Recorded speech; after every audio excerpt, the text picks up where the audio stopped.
Hello दोस्तों, computer से मोहित। आज हम जानेंगे डी लिंक का 615 वाला राउटर कैसे ओपन करें और कॉन्फ़िगर कैसे करें। तो चालू करते हैं।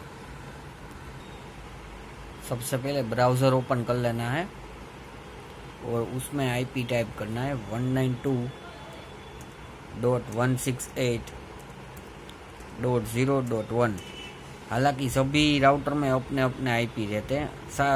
मोस्ट ऑफली 192.168.0.1 या 1.1 ही रहते हैं। फिर उसको एंटर दे के ओपन करते हैं।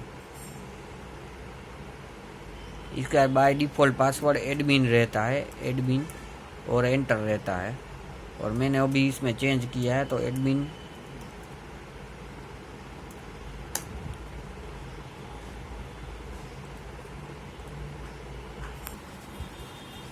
ये देखो, ये राउटर ओपन हो गया।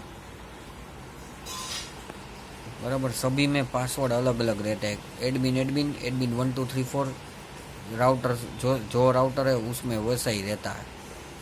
अभी हम लोग होम पेज पे, ये अभी इंटरनेट मेरा चालू है। अभी आप सेटिंग में जाओ, इसमें इंटरनेट विज़ार्ड में जाना पड़ता है, वैन में जाना है। वैन में जाके जो आपका कॉन्फ़िगरेशन है उसमें जाके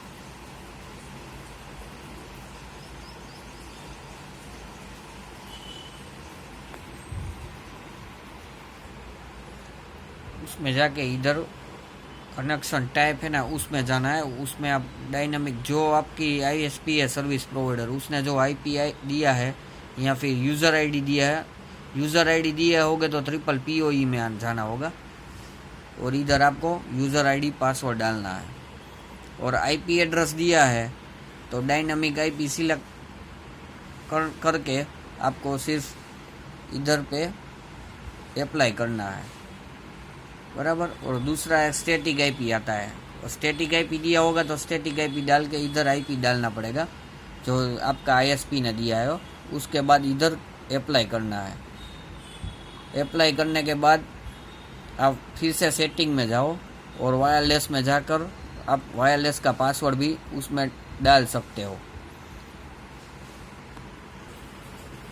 इधर जो नेटवर्क SSID लिखा है उधर आपको जो अपना जो नाम रखना है, SSID मतलब के वायरलेस जो फाउंड होता है नेटवर्क, उसका नाम रखना है। और इसके बगल में ये जो है वेब टू PSK सिलेक्ट करना है और वही पासवर्ड उसकी नीचे ही पासवर्ड आएगा। जो आपको पासवर्ड रखना है वो रख दीजिए। बाकी नीचे की साइड पे अप्लाई का ऑप्शन आएगा, इधर अप्लाई करोगे तो वो चालू हो जाएगा।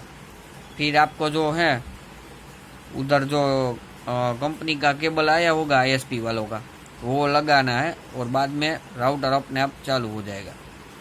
Thanks for watching.